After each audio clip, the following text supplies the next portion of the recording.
After 3 months of rigorous debate, Nigerian lawmakers passed the budget for the 2014 fiscal year. It's a total of 4.4695 trillion naira.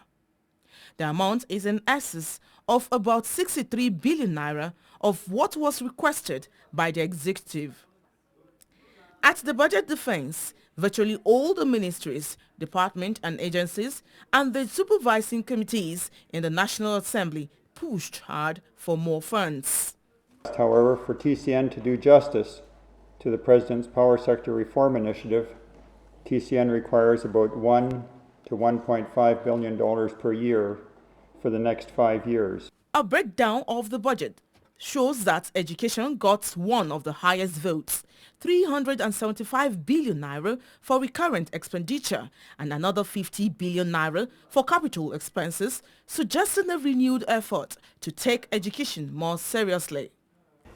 Assembly to have passed such a huge amount in the history of education in Nigeria.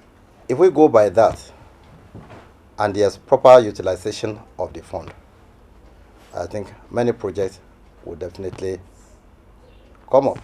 A good amount of the additional 52 billion naira is also to be channeled into defense and security. With insurgency in the northeast calling for serious attention, security has to come at a huge cost. The health sector is another major beneficiary, receiving a whopping 214.9 billion naira as recurrent and 49.5 for capital projects. Any amount of additional resources that can be plowed into the health of Nigerians certainly is welcome. Clearly, the lawmakers have the power to appropriate, but the rationale behind the jackal figure of about 63 billion naira raises a few eyebrows. The big question is, where will the extra amount go into?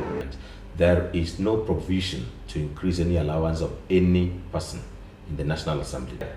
Instead of the 68 billion that Mr. President proposed for the legislature, we added 5 billion for the judiciary. Also ranking high on the budget is the allocation to the Ministry of Interior, Office of the Secretary to the Government of the Federation, the Presidency and the Ministry of Power. Meanwhile, the total allocation to fight corruption in this year's budget is roughly put at 10 billion naira. Funke, LIT News, Abuja.